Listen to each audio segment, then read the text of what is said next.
Good morning and welcome, folks, to Worldwide Wisdom. Today we're going to be learning about anti-Semitism. We're going to put an end to anti-Semitism right here in the next few minutes. Well, I don't know about an end to anti-Semitism, but we're going to talk about it and see what we can do. The Parsha this week tells us about the dramatic confrontation between Yaakov and Esau. Esau is the first anti-Semite in history. Jacob is the first Jew that has to deal with anti-Semitism. We got Abraham, who becomes a Jew like later in life, right?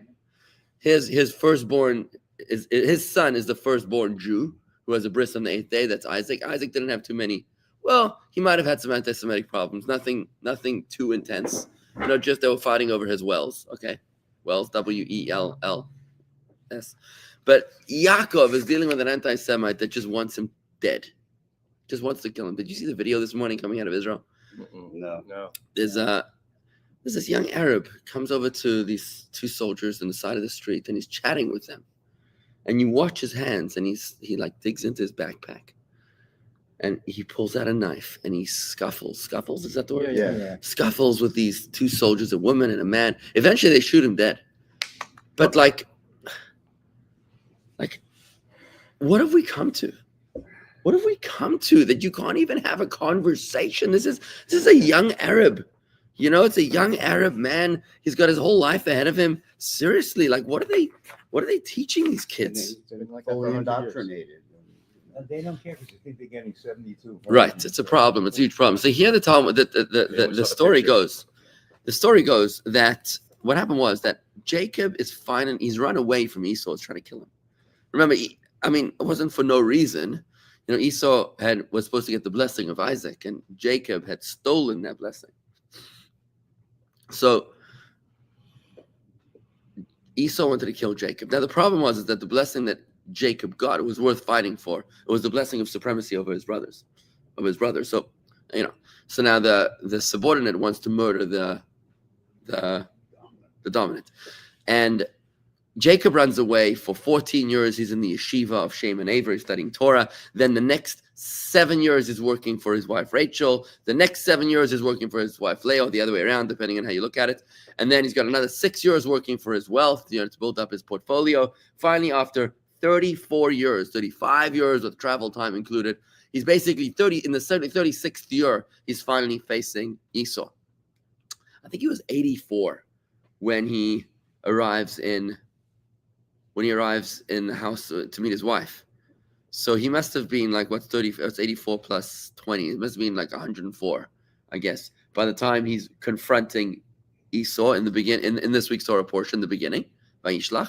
And then Esau's coming to him with 400 mercenaries. The situation's looking grim, right? At the beginning of the Parsha opens up about how Yaakov sends all these elaborate gifts. Think Aladdin, coming with his, with these, all as far as the eye can see of this entourage of gifts that he brings over to his brother. And he comes prepared in 3 ways. He's preparing for diplomacy with a gift, preparing for war, and he's preparing for spiritual confrontation with prayer. And then comes the moment of the showdown. The angels, the messengers of Jacob, they say, listen, he's coming. Your brother's coming to you, but he's not acting like a brother. He's coming to kill you. And then at that point, when they finally meet each other, we're shocked. We're happily shocked. It says, Vayaretz Esav lekarto, and Esav runs over to him, Vayichabkehu, and he hugs him, Vayipol al tzavarav, and he falls on his shoulders, Vayishakehu, and he kisses him, Vayivko, and they cried. And we're like, what? What just happened? Isn't there something you're missing? Tell me. About the dream that Esau got, that an angel told him, do not do any harm to Jacob? That was Lavan's dream. Lavan had that dream. Esau had that dream? I thought he had it. I don't think so. Am I missing something? Can somebody help me out here? Esau had that? I don't remember Esau having that dream. Look it up. Double check, please. Fact check. I'd love to see that. So here's what I got, right?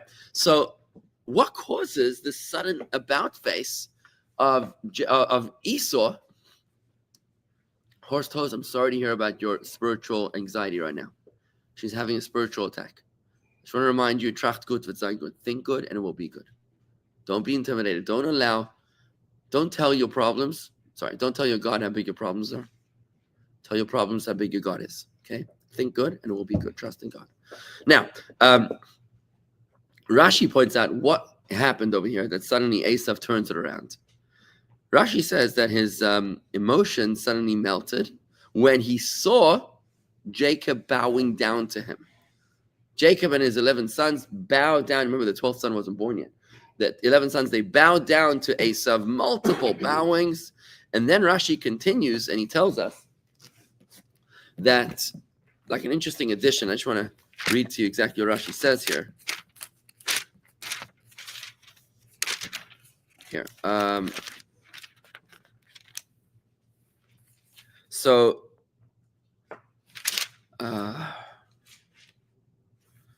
Okay. Here, Jacob raised his eyes and he saw Esau approaching, accompanied by 400 men. So he went to the second divide, whatever.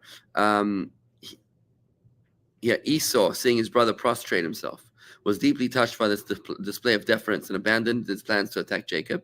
Instead, he ran towards him, embraced him wholeheartedly, and he threw himself on his neck. He also kissed him. Okay, and he wept.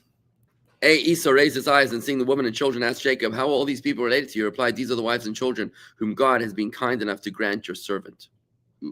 Okay, so Rashi says like this. He hugged him. His emotions melted when he saw him bowing down, all these bowings, and he kissed him. Rashi points out that there's dots, very unusual. There's no vowels in the Torah, but there were dots on top of this word that he kissed him. There's a debate over here. There are those who say that the dots are to imply that it's not entirely accurate, that he didn't kiss him with all of his heart. Now Rashi continues. Says Rabbi Shimon Bar Yochai. What does Rabbi Shimon Bar Yochai have to say? That it is a halacha. It is a law. A law. What's the law? A known law that Esau hates Jacob. Just that in this case, there was an exception that he was overcome with mercy at that time, and in fact, he did kiss him with all of his heart, right? So the question is, was this a wholehearted kiss, which was the exception to the rule, or was it not a wholehearted kiss because the rule is that Esau hates Jacob? What's Rashi adding by telling us the situation that it's that Rabbi Shimon Bar Yochai said that this is a halacha, a known law that Esau hates Jacob? The Rebbe points out that what Rashi is telling us over here is setting the record straight in anti-Semitism by quoting Rabbi Shimon Bar Yochai, a man who understood anti-Semitism.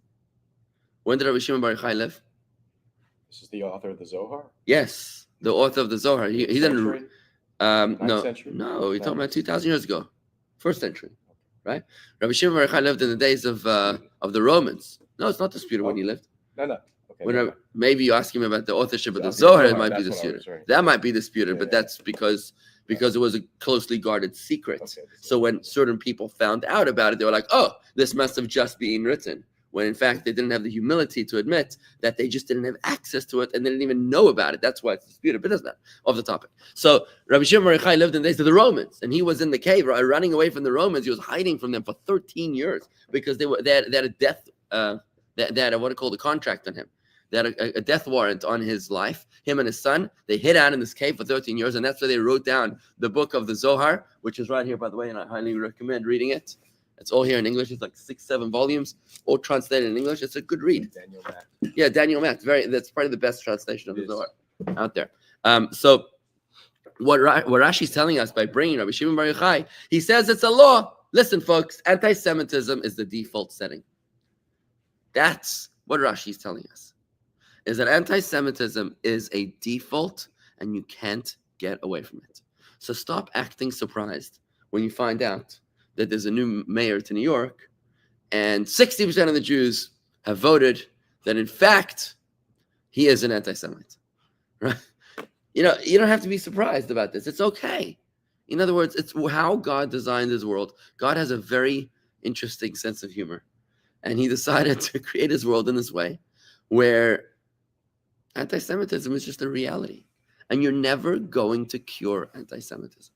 I'm That's not it. surprised it's anti-Semite. I'm surprised 60% of the Jews voted for it. No. 60% of the Jews voted that he is But against them. that he is an anti-Semite. I mean, can you imagine if there was a vote like, is Hitler an anti-Semite or not? And we'd have like, I don't know, 75% of the Jews would say yes.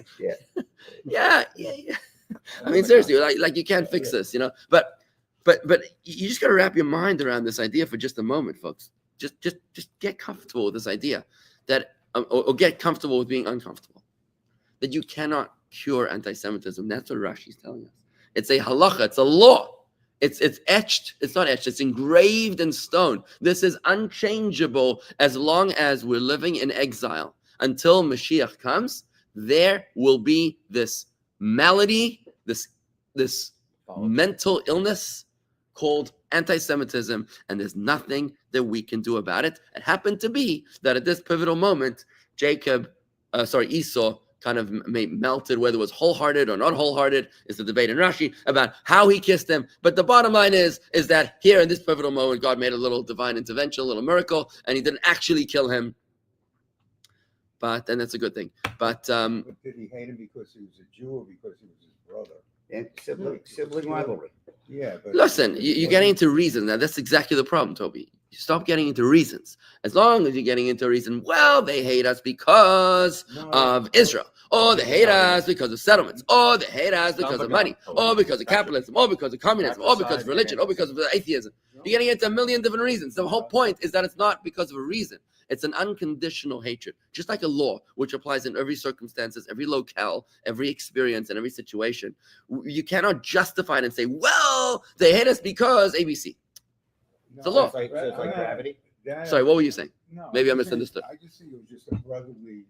He hated him not because he was a Jew. He hated him because it was his brother. Why would he hate him because it's his brother? Sibling rivalry. He took his Fratricidal things away from him. tendencies. Did he know Well, that's not what Rashi's saying. But Rashi's saying is that it's like gravity. It's a law. it's their law. It's like gravity. Exactly. You're not going to change it. Yeah, what were you saying?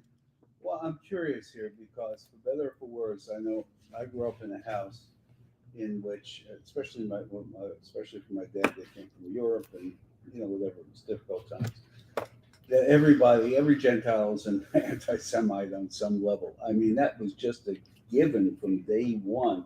I'm curious, just the people at the table, how many people were raised with that kind of attitude? You were. I faced it. I was Personally. also. Look, I just want to say how fortunate we are to live in Florida. I just want to say that. How fortunate we are to live in Florida.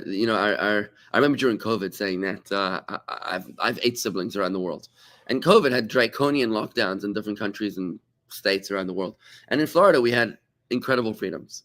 Yeah. And I want to say the same thing about anti-Semitism. We're very, very fortunate. Thank God for putting us in this beautiful state of Florida, where we have tremendous protections. But, our fellow Jews in California and in other states like New York, it's not so simple. It's really not so simple. Where you might, or in Europe, think about what goes on in Europe. We happen to be in a bit of a silo here. And thank God, there's a reason why Jews are flocking to Florida. But let's dig into Rabbi Shimon Bar By the Yochai. way, I found far more anti-Semitism in the Midwest than I did in the South. Okay. Anyway, so let's talk about Rabbi Shimon Bar Yochai. I want to share with you what the Talmud has to say about Rabbi Shimon Bar Yochai so we can get a bit of a context in who he was and how he understood anti-Semitism. It says like this. The Gemara tells us in Tractate Shabbos, 33b. It once happened that Rabbi Yehuda, Rabbi Yossi, Rabbi Shimon Bar Yochai were sitting together, and Yehuda, the son of converts, was sitting next to them. Why was he the son of converts? You'll see. Why are they calling that? Rabbi Yehuda opened the discussion and said, how admirable are the deeds of this nation, i.e. the Romans who ruled Israel at that time, the land of Israel, Eretz Israel. Throughout the land, they've established marketplaces, they've established bridges over waterways, and they've established bathhouses. In other words, these Romans are awesome. Rabbi Yehuda ben Gerim, Yehuda, the son of converts, he seems to have had some sort of a mitigated Jewish pride, sense of Jewish pride, right? Upon hearing this, Rabbi Yehuda's praise of the Romans' occupation, Rabbi Yossi remained silent. Rabbi Shimon Bar Yochai, however, answered him and he said, everything they established only to serve their own needs. They established marketplaces in order to quarter harlots therein. They made bathhouses in order to beautify their own bodies, and they built bridges in order to collect tolls from those who traverse them. In other words, Rabbi Shimon Bar Yochai said they're a bunch of narcissists. Yehuda ben Gerim, who witnessed this exchange between the sages, went and recounted their words to some of his associates.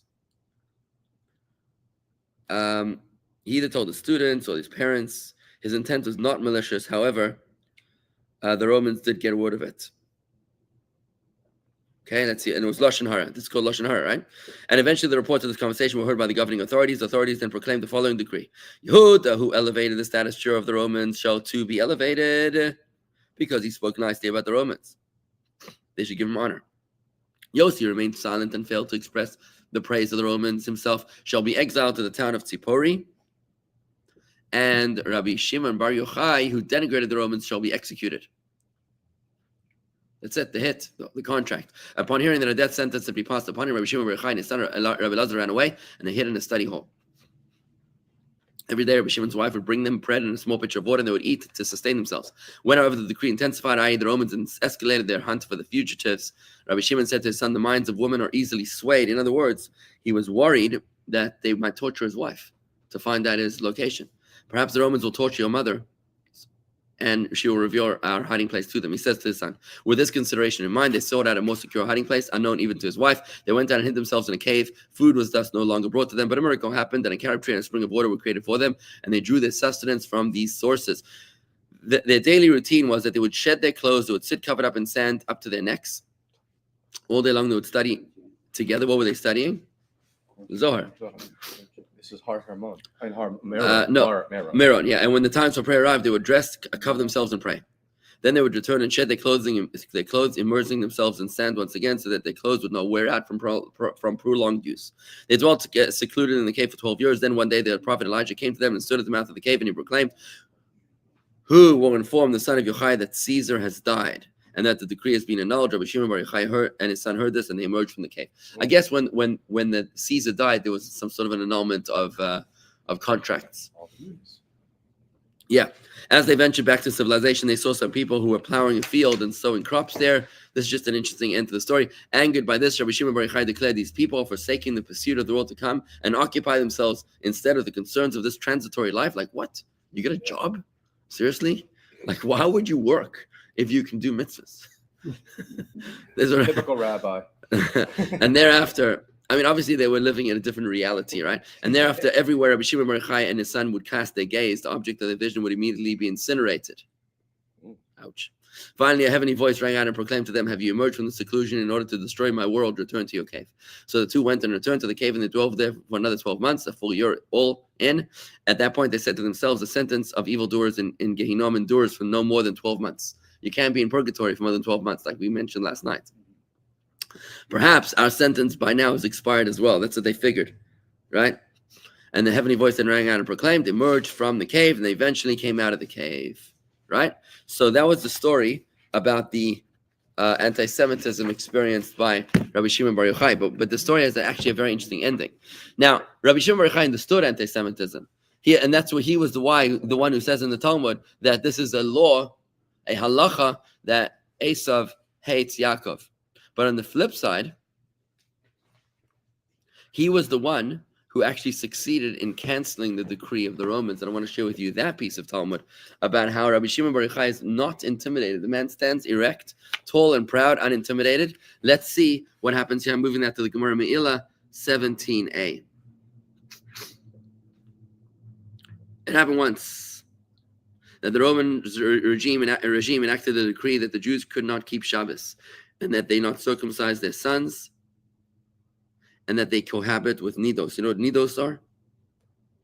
And nida is a woman who's menstruating. In other words, they banned the mikvah, so the woman cannot become purified from being in a state of nida, so they would have to live with their wives when they were in a state of impurity. So they forbid Shabbos, circumcision, and mikvah.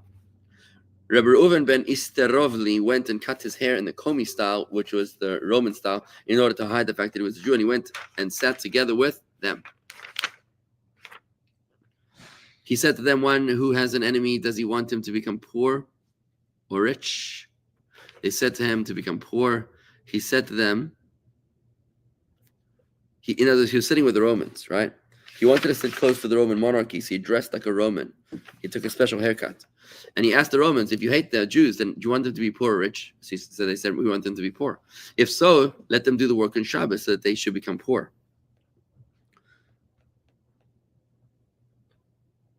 Let them work on Shabbos.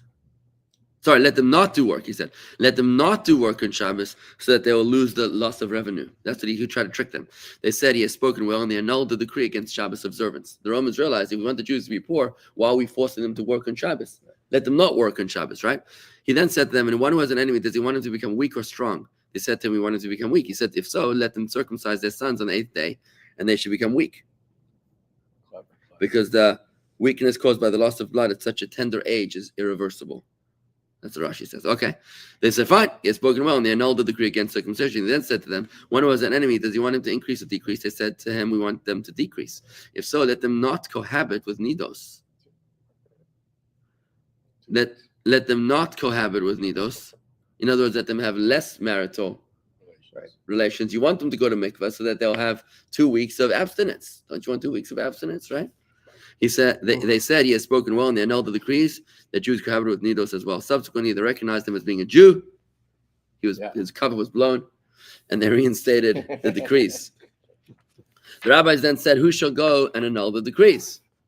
Let Rabbi Shimon bar Yochai go, for he is accustomed to having miracles performed in his behalf." Remember, he had 13 years in the cave already, right? Miraculous carrot tree and water, right? Yeah.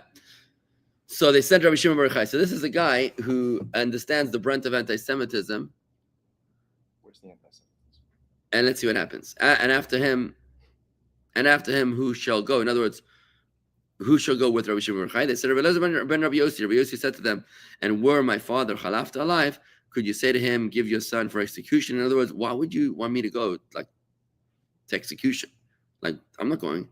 Rabbi Shimon said to them, and were my father alive, could you say to him, give your son for execution? In other words, listen, I'm going, so you should go too. Okay. Rabbi Yossi said to them, I will go instead, for it is that perhaps Rabbi Shimon will cause punishment to befall my son that I fear. Whatever. Rabbi Shimon accepted upon himself that he will not cause punishment to befall Rabbi Elazar, the son of Rabbi Yossi, and Rabbi Yossi then allowed his son to go with him. Even so, okay, let's just see what happened in the story here.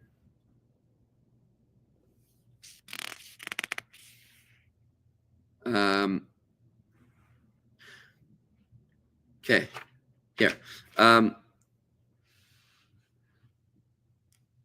Well, it's a short story. I'm just going to try to fill it in, okay? As they were going on the road, this question was inquired of them, from where do we derive that the blood of a sheretz is tamei? How do we know that the blood of a rodent is impure? Rabbi Elazar, the son of Rabbi Yossi, curled his mouth and he said, from the verse, and this shall be for you the impure amongst the rodents. Rabbi Shimon said to him, from the curling of your lips you are discerned to be a Torah scholar, from your answer. For your answer attests to your wisdom. However, you acted improperly, and therefore let the son not return to his father.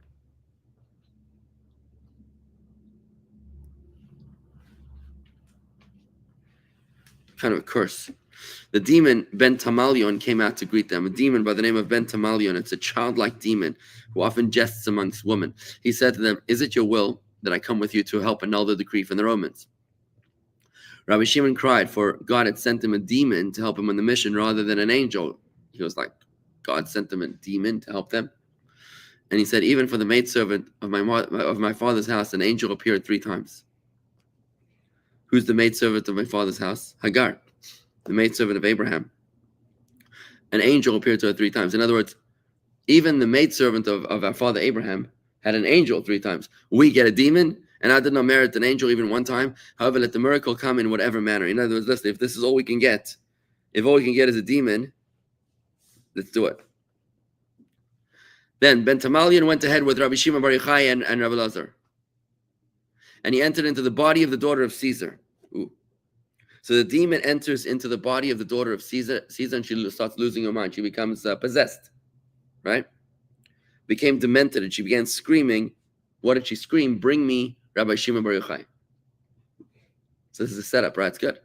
When Rabbi Shimon arrived there, he was brought to the daughter, and he said to the daughter, Ben Tamalion, go out. Ben Tamalion, go out. He obviously said this quietly, so that they shouldn't realize that he was talking to the demon, but that they should think that he was curing her with his prayers.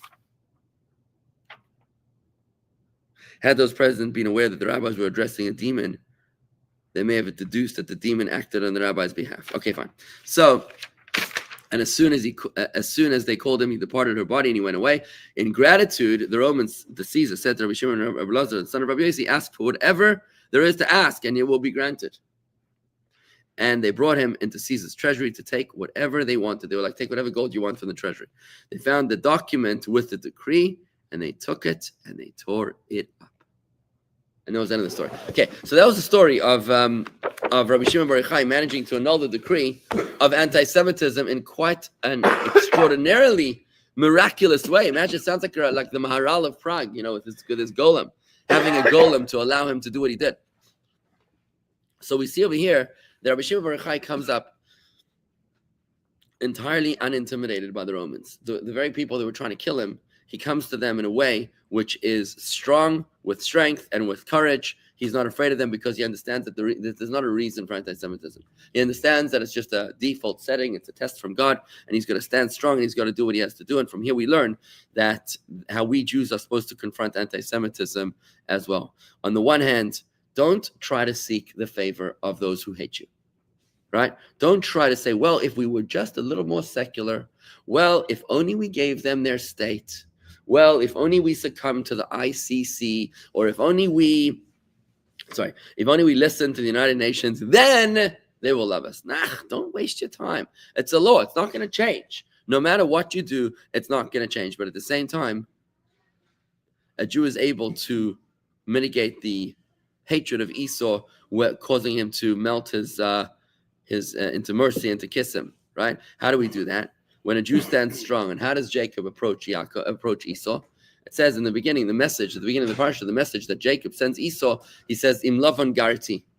I lived with Lavan. And Rashi says, what does the word Garti mean? The word Garti means I lived with Lavan, but also it has a numerical value of 613, which means I have remained strong with my 613 commandments. I have observed, even though I lived in the corrupted house of Lavan, my father-in-law, I stood strong in my values. I stood strong in my faith. And this is what he says to the anti-Semite, as if the anti-Semite cares.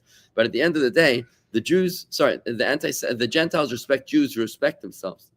And the anti-Semites, the Gentiles don't respect Jews who don't respect themselves. That line comes from Rabbi Jonathan Sachs of blessed memory. But at the end of the day, I have a question and a comment, which I just want to end with. The question I have with which I don't understand is the Rebbe says over here that Jacob was strong when he confronted Esau. Call him a servant. I'm your servant. The Rebbe says that he was strong because he was strong in his faith. 613 mitzvahs. But when you read the verse, it says that he bowed down to him. I said, I'm your servant. And he says, I'm your servant. And he bowed down to him with his 11 sons. I don't understand this, folks. I just want to tell you, I don't understand how we're supposed to derive a lesson from Jacob, who bowed down to Esau, and still the Rebbe says that we're supposed to be strong. If anybody has an answer, please let me know. But I do want to share with you something which comes from the Shalah HaKadosh. Rabbi Shaya Levi Horowitz, I mentioned him in a sermon on Shabbos. He was a great Kabbalist who was born in 1555, passed away in 1630. The Shalah HaKadosh tells us something very, very interesting. He asked the question, who was the first king of Israel? Shaul. Saul. What tribe was he from?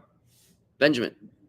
Now, the kingdom was ripped away from him when he failed to kill the Amalekites, right? According to the command of Samuel, the prophet. And the kingdom was taken away from him and given to a man who was more worthy than him. Who was that? David. King David was from the tribe of Judah, the eternal king of Israel. Shalah HaKadosh asked the question, why is it that the first king of Israel was from Benjamin? Benjamin, what does Benjamin have got to do with kingship? Benjamin is not a monarch. Judah is the monarch. He got the blessings of monarchy from Jacob, from Moses. Why was Benjamin? It's like, how does he become a king of Israel? Says the Shalah HaKadosh, how did Jacob bow down to Esau? With his 11 sons. Who was the only son that did not bow down to him? Benjamin. The only son that did not submit to Esau, he wasn't there, was Benjamin. And that's why the only one who was able to confront and overwhelm and overpower Amalek, the descendant of Esau, was Benjamin. Tragically, he failed. Had Saul succeeded, that we might have ended anti-Semitism right there and then. Tragically, the survivor of that encounter was Agag, the king of Amalek, who his descendant was Haman. The Purim story, which today became the Iranian story, and the Iranian anti-Semitism with the Iranian octopus, as it's called, with the Houthis and the Hezbollah and the Hamas. We're still suffering to this day from Saul's lack of killing the anti-Semites back then when he could have ended the Amalekites right there and then. And therefore, who's supposed to end the Amalekites? If all 11 tribes, 11 brothers already bowed down to Esau, and the 12th one failed. So what are we going to do? At the end of the day, the Shalach HaKadosh says that's what we've been working on for the past 3,000 years. Until ultimately we'll see the fulfillment of the verse which comes from the Haftarah of our Parsha, the prophecy of Ovadia. Ovadia was an Edomite convert. He himself was a descendant of Esau, who converted to Judaism, became a prophet. And he says, "Ve'olu Moshiim be'aretz Zion." And the redeemers will rise up in the mountain of Zion, Lishpoitas har Esau, to judge the mountain of Esau. V'haya v'yisal Hashem ha'melucha, and then the kingdom that will belong to Hashem. V'haya b'yemahui Hashem echad v'shmei echad, and it shall be on that day that the name of God will be one, Hashem will be one, and the name of God will be one. In other words, it's pretty much my understanding that we have to finish this job, this contract that was never actually finished by Saul. It started with Jacob bowing down, which was a huge problem that he bowed down with his 11 sons. Benjamin had an out, but he also dropped the ball, right? And don't forget, Mordechai was a Benjaminite. So he succeeded in killing Haman, which Shaul didn't finish. But tragically, by then, they had already reproduced. And our job is to neutralize Esau, not by killing Esau, but by turning Esau around. And I think I'm pleased to say that Esau is doing pretty well today. Esau, is, in terms of the Christians, have turned around. We're not longer dealing with Christian anti-Semitism. We're not dealing with crusaders. We're not dealing with inquisitors. We're not dealing with burning Jews at the stake, right, for their faith. The church is no longer really making our lives miserable. Today we're dealing with with Ishmael, with the Arabs, that God willing we're going to do to the Arabs what was done, just like the Christians reached enlightenment and awareness, and they're no longer attacking the Jewish people. Hopefully the Ishmaelites too will reach that same awareness, and they also will soon realize that there's no need to attack the Jews. You don't need to look in somebody else's grass. The grass is green on the other side. All of us are children of God Almighty, and therefore it's okay for us to live and let live. And may we finally put an end to anti-Semitism with the coming of Mashiach. Thank you very much, everybody. Have a great day. Ending on Benjamin again. Why? Oh, funny.